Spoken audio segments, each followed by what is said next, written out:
Bersama Kompas TV hari ini.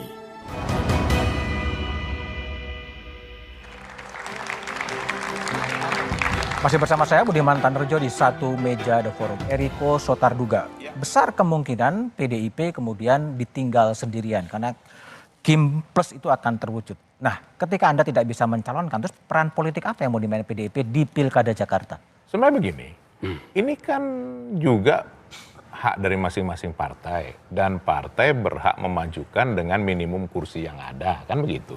Nah kalau kita dikatakan tidak ada yang mau bersama-sama dengan kita, tidak ada masalah juga. Sebenarnya yang dirugikan ini adalah masyarakat, karena tidak ada pilihan lain. Oke. Nah nanti dengan seperti begini, kalau terpilih yang tidak sesuai nanti, tentu masyarakat sendiri akan merasakannya. Padahal partai itu adalah representasi daripada rakyat. Nah, tapi kan kami tidak bisa memaksakan yang lain untuk bersama-sama dengan kami, seperti itu. Tapi kalau optimisme Sekjen yang mengatakan PDIP akan berupaya sekeras mungkin untuk tidak terjadi kotak kosong, sebetulnya maksudnya apa sih? Tetap berharap pada PKS, Nasdem, PKB gitu? Loh, kan kita berusaha wajar. Dan kan tidak mungkin saya buka di sini semua apa yang sudah kami bicarakan dengan pihak-pihak lain juga kan. Karena ini kan juga ada hitungannya sendiri. Dan tadi saya sudah katakan sebagai kuncinya di awal, kami sudah menduga hal ini. Makanya kami tidak kaget dalam hal ini. Kalau dilihat dari wajah-wajah ini kan yang berbeban terlihat. Dari yang tidak berbeban. Kalau kami tidak merasa berbeban. Karena begini, Mas Budiman, kita masuk ke peraturan dulu ya. PKPU nomor 28 tahun 2024 mensyaratkan sanksi hanya pada saat Pilpres. Oke, jadi pilkada nggak ada sanksi? Tidak ada. Itu juga lah yang mengakibatkan juga punya pilihan untuk tidak bisa ikut bersama-sama dengan pihak yang katakan jauh lebih besar seperti itu. Nah, sekarang Mas Budiman, apa nanti yang fungsi yang dilakukan oleh PDI Perjuangan? Tentu itu yang ditanyakan. Kami kan ada di parlemen.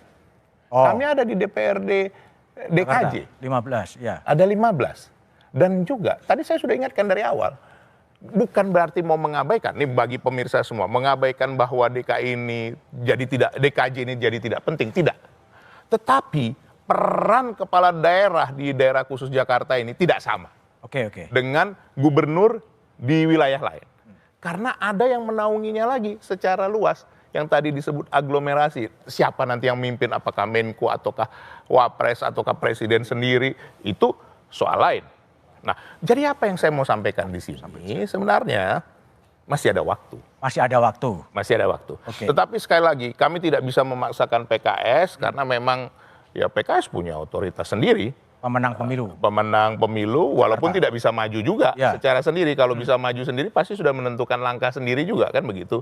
Nah, begitu juga dengan partai-partai lain. Tapi kami sudah punya konsep yang disampaikan Sekjen tadi. Ada alternatif. Tapi tidak mungkin kami bisa buka di sini. Karena kenapa? Waktu ini sudah dekat, Mas Budiman. Oke, baik. Sekali lagi saya sampaikan, Mas Budiman, ada hitungan dengan wilayah lain juga. Oke. Dan ini, ya kembali kepada masing-masing otoritas dari partai untuk menentukannya. Apakah ini menarik ataukah memang, ya sudahlah, menjadi bagian ini lebih aman. Kan itu kategorinya. Itu Oke, kan baik. pilihan. Mas Umam, kalau seandainya terjadi Jakarta melawan kotak kosong, apa yang Anda khawatirkan dengan image soal demokrasi di Indonesia? Ya, yang menjadi pertanyaan besar adalah seolah partai politik di Indonesia yang notabene multi-party system, ada cukup banyak, 8 sekarang yang eksis di Senayan, tetapi seolah tidak memiliki political sovereignty, kedaulatan politik. Ada tangan kekuasaan besar yang kemudian seolah bisa melakukan baku atur. Memang dalam konteks tertentu baik, kerjasama, persatuan, tadi dikatakan dalam istilahnya Bang Dev ya, menciptakan satu kekuatan besar. Tetapi di saat yang sama ketika kemudian opsi itu menjadi terbatas, memang kemudian publik menjadi tidak memiliki banyak pilihan. Sementara tidak semua elemen di dalam masyarakat itu pasti memiliki orientasi dan juga preferensi yang sama. Nah ini yang kemudian menjadi sebuah catatan besar. Kalau misal kemudian tren ini terus berkembang, saya pikir tidak begitu produktif untuk demokrasi. Tidak begitu. Apa artinya multi-party system? Kalau ternyata baku aturnya juga endingnya sama saja. Nah, oleh karena itu memang perlu diperbaiki dari sisi sistem, Mas. Tadi saya kira apa yang disampaikan oleh sahabat-sahabat sekalian cukup clear itu. Ada beberapa hal yang kemudian menjadi situasi ini trennya semakin kuat. Mulai dari 3 di 2015, naik menjadi 7, 9, kemudian 15, 23. Total 53 yang sudah ada dalam fenomena kotak kosong ya di pilkada kita. Dan tren kemenangannya sangat luar biasa. 98,11% itu angka yang sangat telak. Praktis hanya Makassar saja yang kalah. Dan itu adalah simbol perlawanan yang sangat kritis dari masyarakat. Mungkin terjadi di Jakarta. Bisa saja itu terjadi, tetapi tentu tidak mudah kalau misal kemudian semua mesin politik kemudian berada dalam satu kungkungan mesin yang sama dan jangkauannya satu hal yang kemudian perlu diantisipasi, berpotensi terjadi money politics explosion. Money politic Jadi explosion. ledakan money politik yang kalau kemudian ada kekhawatiran dari narasi-narasi kritis yang kemudian dihantamkan pada kandidat tunggal, maka itu akan terus terjadi dalam ledakan dengan skala yang cukup besar. Nah, yang perlu dilakukan ya perbaikan sistem. Perbaikan sistem. Dan ini dibutuhkan komitmen dari semua partai-partai politik, mulai dari tren threshold ya, Oke. threshold praktis mengalami kenaikan. Dan itu sebaiknya tidak dinaikkan dari 15% menjadi 20%. Kemudian dari sisi yang lain ya, syarat independen juga sebaiknya diturunkan. Karena sekarang itu untuk DPT sekitar 6 juta seperti di Jakarta, itu syaratnya 7,5%. Maka praktis dari 6 juta seorang calon independen harus bisa mengumpulkan yang diverifikasi praktis 450.000. Dan angka itu sangat luar biasa. Tidak mudah ya. Tidak mudah. Oke, Ditambah baik. lagi dengan faktor-faktor yang lain yang tentu harus dihitung secara cermat. Ambang batasnya diturunkan dan perlu ada ambang batas maksimal. Nah, ambang batas maksimal ini yang sebaiknya dihitung betul dan ini juga memberikan impact terhadap kualitas demokrasi kita. Karena kalau misal kemudian tidak diatur, ya fenomena borong Borong partai. borong partai akan terjadi dan impactnya pada kualitas demokrasi kita. Oke, baik, Effendi Koiri. Apakah betul sinyalemen Umam tadi mengatakan tidak ada kedaulatan dari partai politik, tapi invisible hand yang menentukan baku atur politik? Ya ada benarnya saya kira. Termasuk di Nasdem. Di mana-mana ada. Nah tapi kalau itu terjadi betul, sekarang kan belum jadi fakta, itu Belum, ya? andai. Kalau itu betul bahwa nanti hanya lawannya adalah kotak kosong, kita sedih. Meskipun itu boleh dalam Boleh. itu boleh ya kan. Tapi sedih sekali. Sedih ini kita alamatkan kepada siapa? Kepada sebagian pimpinan partai. Rakyat sedih, bisa juga rakyat marah. Aduh pimpinan partai kok yang ngono tapi aja koyo ngono. Kira-kira gitu kan. Masa kita dikasih pilihan kotak kosong? Kotak kosong ini kan kotak, nggak punya nyawa, nggak bisa mimpin. Masa kita disuruh milih pemimpin tapi pilihannya itu Kosong. hanya satu, yang satu benda mati. Oke, Ini sedih sekali. sedih sekali. Nah Baik. oleh karena itu kita berharap, masih ada waktu kita berharap, tampilkanlah pemimpin yang terbaik, putra-putri yang terbaik untuk di Jakarta.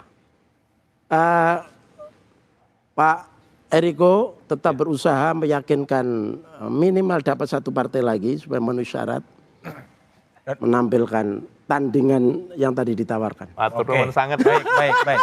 Bung Dev, tadi Ya. ada analisis dari Mas Umam bahwa ada invisible hand Ya. yang mengganggu kedaulatan partai. Apakah itu juga terjadi di Golkar? Tidak.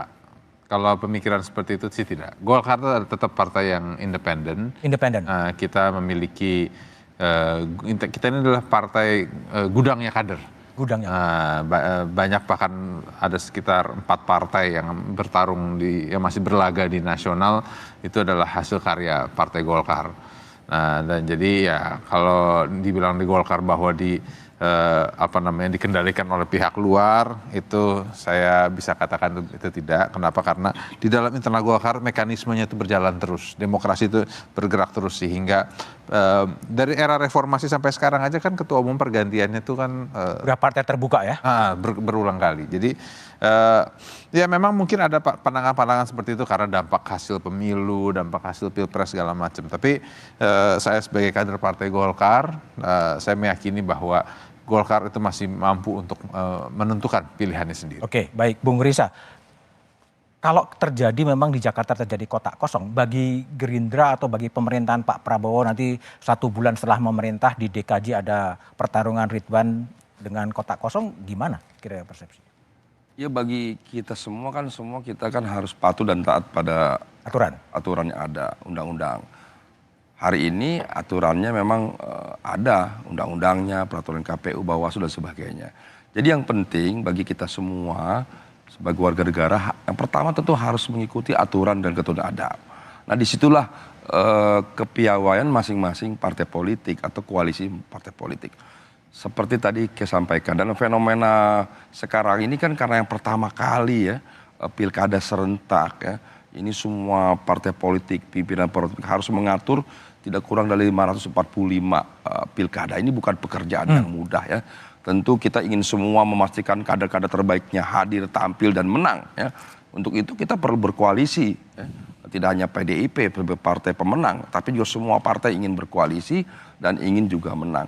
Dalam kalkulasi ini ya kita menghitung dari Sabang sampai Merauke di mana kita harus berkoalisi, di mana potensi menangnya besar, menengah atau kecil, semua kita ada kalkulasi yang kita hitung. Seperti sampaikan tadi, menghitung ini tidak hanya pada hitungan pilkada tapi juga ke depan dan sebagainya. Jadi partai politik lebih memikirkan kepentingan bangsa dan negara yang lebih besar. Jangan hanya dilihat pada pilkada DKI atau Jawa Barat, Jawa Tengah dan sebagainya, tapi seluruh pilkada.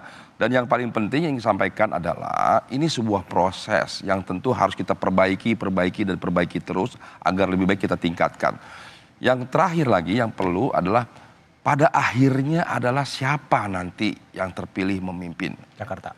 Banyak pilkada di seluruh Indonesia yang dirasa demokratis, baik dengan segala janjinya, dengan segala integritasnya. Faktanya ketika menjabat juga ujung-ujungnya korupsi. Nah sekarang ini PR kita ke depan bagi adik-adik mahasiswa dan seluruh warga bangsa. Mari kita perhatikan. Tidak hanya menjalankan proses demokrasi dalam rangka pilkada, tapi bagaimana kita memastikan bahwa calon-calon yang diusung memiliki integritas dan memastikan janji kampanye terwujudkan. Ini jauh lebih penting. Selain tadi ada proses ke depan yang perlu kita perbaiki mekanismenya supaya banyak pilihan, tapi yang tidak kalah penting aja memastikan calon yang berintegritas dan ketika memimpin tidak korupsi. Tidak korupsi. Bagaimana memastikan agar pilkada Jakarta bisa berjalan dan demokrasi tetap terjaga? Kita bahas setelah jeda berikut ini.